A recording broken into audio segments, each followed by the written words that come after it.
Would you want to live in fear that the air that you are breathing can cause cancer?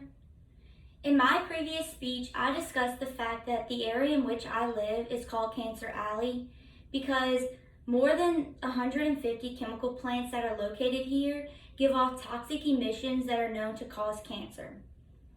I do understand the tremendous positive effects that the chemical industry has on the economy of Louisiana, but something must be done to stop or at least control the cancer-causing pollutants that they are emitting.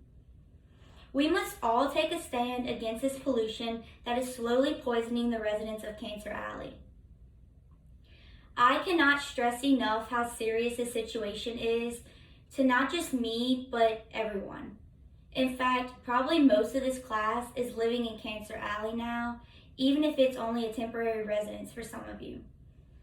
The dangers of pollution began to surface very slowly. For example, in the 1960s, people began noticing early signs of pollution, such as the disappearance of lightning bugs.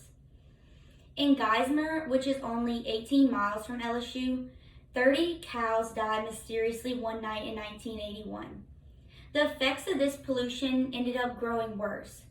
One resident of Cancer Alley, Dorothy Jenkins, says that the smell is so bad that she sometimes puts her head in the refrigerator just to breathe. In Carville, another area very close to LSU, the toxic emissions are so bad that the residents have to hose off their yards just to remove the yellow residue that falls. The scariest facts of all are the health problems caused by these toxic emissions.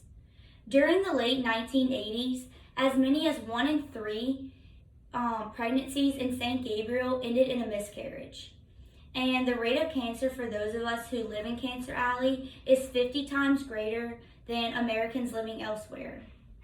But what can we do to protect ourselves against this pollution?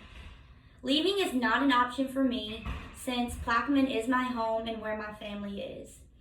The chemical plants and possibly more are here to stay. They have enormous power and control in Louisiana because of their positive economic effects. They lobby in the legislature to make sure that elected officials give them the freedom to keep producing. One person cannot fight these big and powerful chemical plants alone. The best course of action for us is to join one of the citizens groups formed to promote less pollution from the chemical plants. These groups also lobby and they push for reforms and control of the chemical pollution. These groups also appeal to their elected officials, making it aware that in order for them to stay in office, they must do what they can to make their citizens happy. Since there is strength in numbers, the more of us who join the fight, the more successful these groups will be. These groups have been very successful in the past.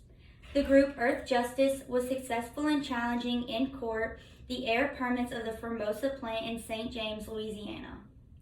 The group Together Louisiana was successful in pushing for the rejection of a new tax break for the chemical plants last year. We must all join the fight against these chemical plants polluting our beautiful state of Louisiana. The voices of 10,000 citizens shouting in unison are so much louder and will be heard more than one voice speaking out on its own. This is why the citizens groups against the pollution in Cancer Alley can be so successful. With modern technology available today, these chemical plants polluting Cancer Alley can find a way to manufacture their products without causing harm to our area and its citizens. We, the citizens, must demand this. Our future will be so much brighter if we can enjoy all the positive economic effects of the chemical industry without worrying about the harmful effects on our health. The clean water and clean air should be the right of all Americans, even those of us who live in Cancer Alley.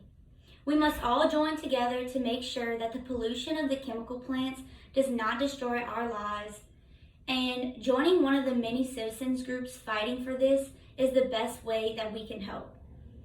A recent study by LSU shows that the Mississippi River has actually gotten cleaner since Congress passed the Clean Air Act, which proves that the pollution can be improved and even reversed.